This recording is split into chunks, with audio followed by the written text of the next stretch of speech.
Hello and welcome to the Hypnosis Side Hustle Show. I'm your host, Rick Paddock. Thanks for joining us. In this episode, I'm super excited to welcome back a previous guest, Helen Mitas. Helen, thanks for joining us today. Thank you for having me, Rick.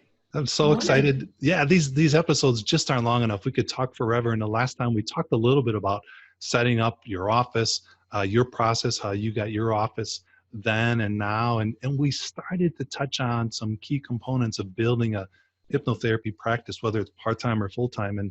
And one of those key components is confidence, the importance of confidence in the hypnotherapist. Do you mind talking a little bit about your mindset around that and maybe what you share with those that you mentor? Yeah, sure. So I think preparation is key, okay, in terms of giving you confidence. So what do I mean by that? I used to be, before I was a project manager, I used to be a secondary school teacher. And, one of the things that they taught us with our teacher training was they would give us, a session plan in terms of how you plan your session, how you plan your classroom session. Every minute was planned in your classroom session. Now, what does that do? That gives you confidence in what you're going to do in the session. You're not just winging it. You're not just walking in and not knowing what to do next. Now, I'm not saying that you don't act on your intuition. I'm not saying that you don't bring things into the session that you wouldn't have otherwise. What I'm saying is that you have a backup plan. So you plan your client sessions before they get here. So every client that I had, I would plan all my clients. So our clinic runs from Tuesday to Saturday. So Monday would be the planning day. So I would spend that time planning my client sessions. Now, these days, if I see a client, I don't need to, okay, because I've got that many resources in my head that I don't need to do that. But I did need to back then for a very long time. And that's how I train my therapists that work for me here at HypnoFit, is that I want every session planned. I want you to know what questions you're going to ask. I want you to have your, any scripts ready. Any techniques that you're going to talk about or do with them, I want it ready in a separate file behind that client's file so that you're ready to go, so that you're not floundering around. So I think preparation gives you confidence. I love that. And what I heard, a backup plan.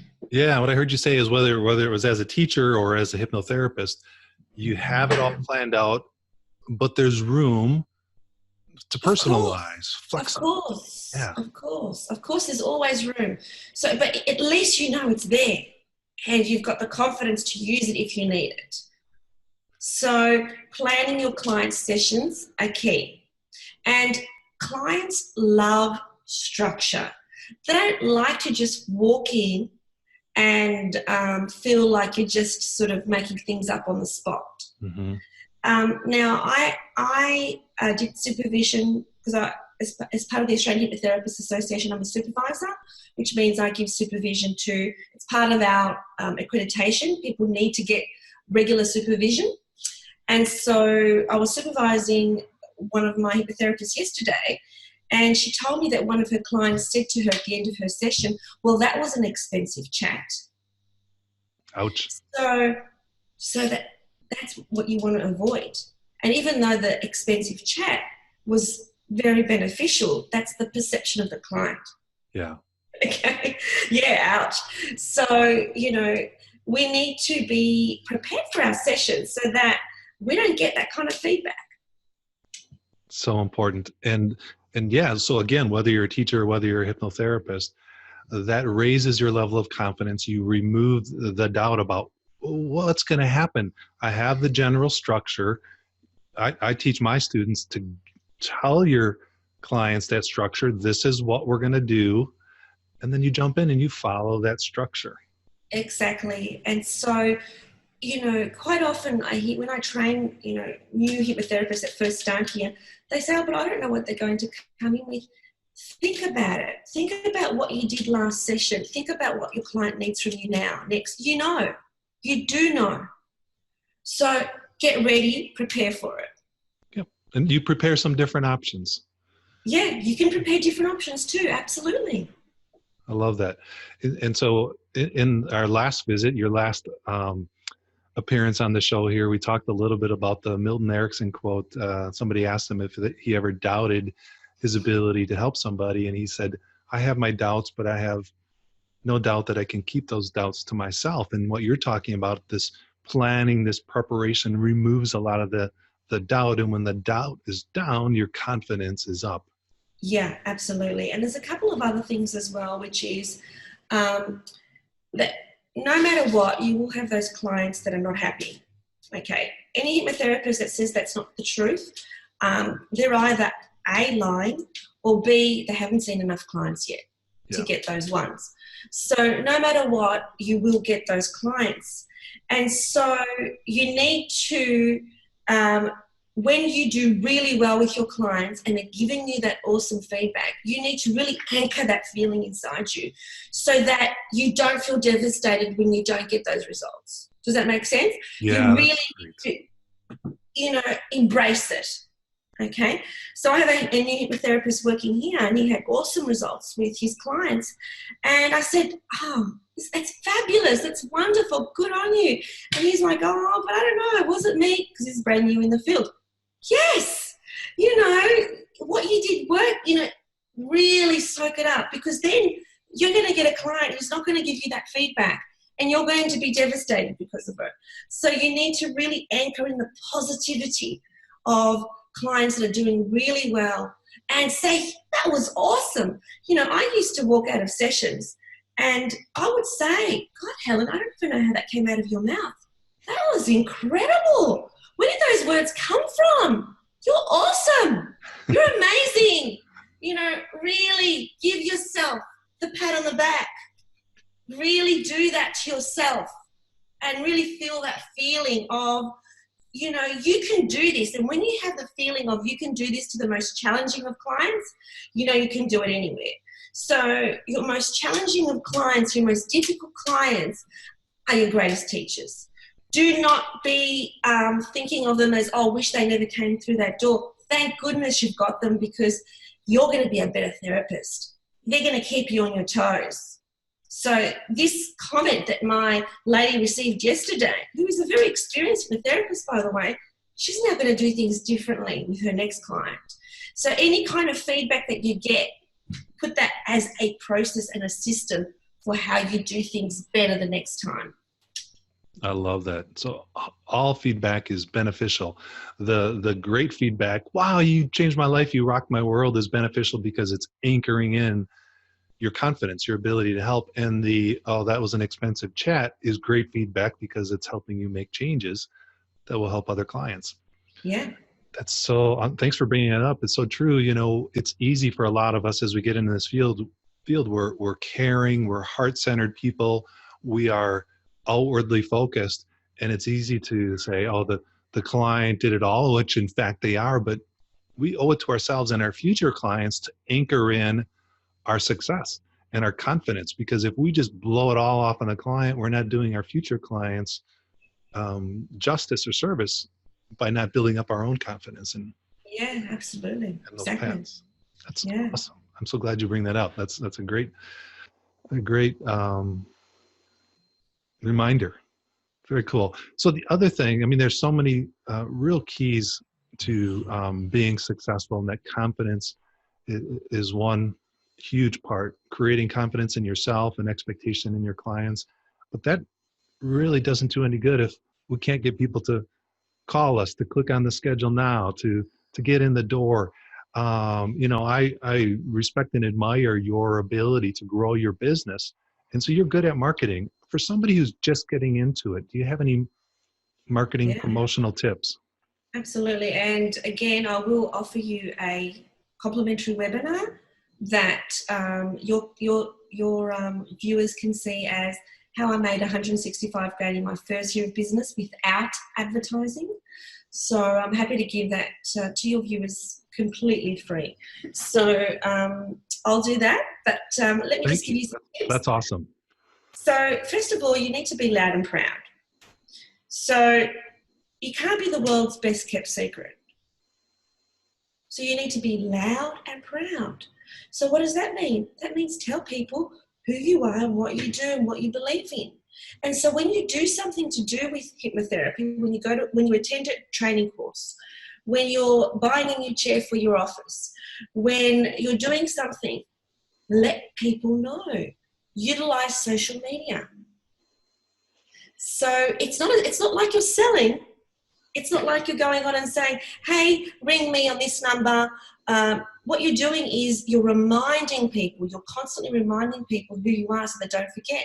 How often do I go on hypnotherapists' social media sites and you don't even know that they're hypnotherapists? So if you go on my social media site, there's no doubt as to what I do. You have no doubt, as to what I do. Yeah, loud and proud. And so the next thing is, so be loud and proud on social media. I get a lot of resistance about that from people because they say, oh, I don't want people knowing about my personal stuff. So when I say social media, I'm not just talking about your business pages. That's not your most important page. Your most important page is your personal profile because that has the highest reach. And it should be set to public as a default. So anybody can find it. So anybody can find it. If you have any photos up there that you don't want the world to see, I don't know why you'd put them up if you don't want the world to see. Right. Because, why would you? What have you got to hide? But if you do, then just set that particular post on the privacy setting that you want. But keep your default on public. And don't be embarrassed about who you are. Say that you are a hypnotherapist. Now, if you're working part-time, like I was when I first started, and I was a project manager and I was doing a hypnotherapy part-time, no one would know that I was actually doing project management during the week. As far as the world knew, this was my full-time job. Perception is everything. And so pretend, and then you are. Act as if, and then you are. Act as if you are in that space, and then you are in that space. And then act as if you're in the next space, and you are in that space. So when you live your life as if, then it becomes. So that's what actually happens. And so don't talk about your daytime job on social media. Don't say, oh, I had a shit time at work, office politics, whatever. Don't talk about it. Right. It doesn't exist because you want the perception to be that you are in this new space because you are professional, you are credible, and this is who you are. You're not going to be attracting clients if they think that you work for the Department of Health, in some capacity as an administration officer. So you are only going to be attracting clients if they believe you're an expert in your field. Yep. Show yourself as one, talk like one, be like one. I love, I admittedly struggle regularly with the social media part, but I tell my students that to just look at marketing as sharing. All you're doing is sharing your life, sharing what you could do. So even as simple as you just said, you got a new chair for your office, share it. Yeah. You got going to an event, take photos with the people there. Anything. And I love learning more skills. Share it. I had one of my courses because I run retreats. And one of the first retreats that I held in Australia, someone from the United States came over to do my retreat. Yeah, he just came for the weekend. Can you believe that? All the way from the States. It was terrible weather that weekend too. I was very embarrassed that the weekend shows was just it was downpour the entire weekend. Anyway, he flew from the States. And I said to him, tell people that you're doing that because you will get new clients. And he did. And almost immediately he had someone call him and want to learn from him. So when you're letting people know that you are undertaking further training, you're showing them that you're staying relevant and that you're learning more skills to help them. And you're reminding people of who you are and what you do and what you're passionate about. That's a great point. And it should be easy for us because us in the business, we're, even if it's part-time, we're reading about it, we're learning about it, we're playing, you can share all of that. Have a picture of your teddy bear, practicing hypnosis with my teddy bear, whatever it is, share it because we're constantly doing something in the business. Yeah, that's right. I love whatever it is. And also, share who you are as a person. Because people buy people, they need to like you. And so it's not just your business hat and your therapist hat, it's who you are. And so people see me on social media having fun, acting silly, because that's who I am. Mm-hmm. You know, fun is a big value that I have. But they also see me being serious as well. So they never see me being negative. And it never ceases to astound me as to when people put things up on social media that are negative. Yeah. Therapists. It's like, are you kidding me? you know, we're the people that need to reframe the negativity. So you don't do negative on social media. Keep that private. Be the example. Be the example. You know, even don't complain about little things like the weather. Unless it's funny and it's humorous and you're really having, you know, that's different. But don't be negative on social media. You know, if something's happening in your personal life that's negative, you don't need to share that. You only need to share that when you've come out on the other end and you've got a positive. So it's a teaching. So I'm all about transparency, as you know. Like I say, everything on social media. And but if I'm going through a bad time, I'm not going to be sharing that in the moment, but I will share it, you know, 2 months later, 6 months later, when I've come out of it stronger, better, more powerful, more empowered. I love it. It's so true. So important. One of the modules in my training for my students is called Be Yourself. And it's the importance of just that. Be yourself when you're marketing, when you're sharing, when you're on video, when you're on Facebook. Authenticity. And it's so easy. You're going to attract the right people. You don't have to worry about putting on the mask. Just be yourself and you'll get the right people. Absolutely. Unless you're too negative, then fix that. Yeah. Work with somebody. Yeah, fix it. That's right. Get some help. Yeah. All right. One last quick tip, marketing tip, a low cost, no cost marketing tip for new hypnotists, hypnotherapists. Anything coming to the top of your mind? Oh, look, there are so many low costs. You know, of course, I've already talked about the biggest low cost, which is Facebook. And I'm not talking about Facebook advertising. Unless you have a lot of money to waste, you should not do Facebook advertising. It's like throwing away your money unless you have a lot. Speaking from experience? Yes. So, you know, I'm now in the position in my business where I can spend a lot of money on Facebook advertising and I get the return, but I have a huge investment. But I never needed to do that to get to where I was. So to get a 6-figure business, you don't need to advertise. Do not spend money on Facebook advertising. It doesn't work. What works is the free stuff. So, you know, your personal profile, like I said, so we've already covered that one. Yep. The second thing that's, you know, free is every time you have a conversation with people, when they say to you, what did you do last weekend and what are you doing next weekend? Don't talk about other stuff. Say, oh, you know, I'm seeing, you know, I'm helping clients with this particular issue and I just love it.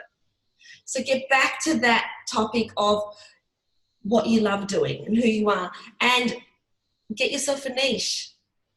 Get yourself a niche because people want to be attracted to experts and you can only be an expert if you have a niche. It doesn't mean that you don't see clients for other issues.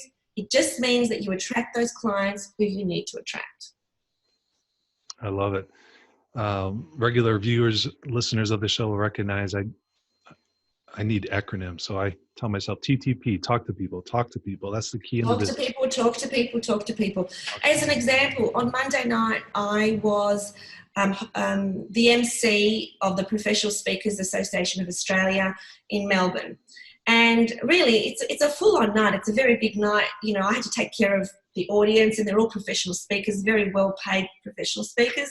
So, you know, they're your hardest audience because they're watching your body language, they're watching your tone, they're experts at it. They're the hardest audience, you know. I never feel comfortable. Yeah. And so I wasn't even thinking of selling. It was the last thing on my mind was to network and sell.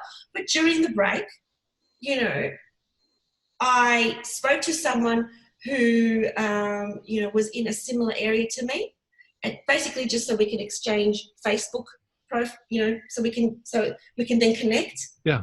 From that, he's coming tonight for sugar addiction. So just from that connection, where I had no intention of, so another tip that I'll give you is when you go to networking events, don't give them your business card. I don't even have any. I don't have any because I don't use them. They're old school. They'll just get thrown away. People give me their business cards and they're in the bin. So I prefer not to take them. I don't give them. I travel the world without business cards. Connect with them on Facebook because then forever you're connected. They see what you're doing and you see what they're doing and you're connected. So business cards, old school, don't work, who cares? Connect on social media. Connect online, digitally. And if they're not on Facebook, Instagram, LinkedIn, somehow connect with them. Connect digitally, exactly. Connect that way. And so, so just from that one conversation, that just shows you how you get clients. You just need to talk. Talk to people. And do not be committed to the outcome. Don't talk with the intention of selling. That wasn't my intention. My intention was to connect. Yeah. By being authentic and connecting, we now have a new client at our clinic today. So because cool. I'm not trying to sell him something, I was just connecting. Yep. And really the talk to people is a bit of a misnomer. It should be connect to people. And what comes of that is listening. The bigger part is listening. And now you know how to present. Good one. I like that. Connect with people as opposed to talk with people. Yeah. Very cool. Better. All right. We'll, CTP. We'll make it CTP. Connect to people. Yeah. Well, before we wrap things up, special thank you to you, Helen Mitas, for being with us once again for all that you do in the world. Thank you, Helen. Thank you. Thank you so much for this wonderful interview. I loved it. Absolutely loved being here. Thank you.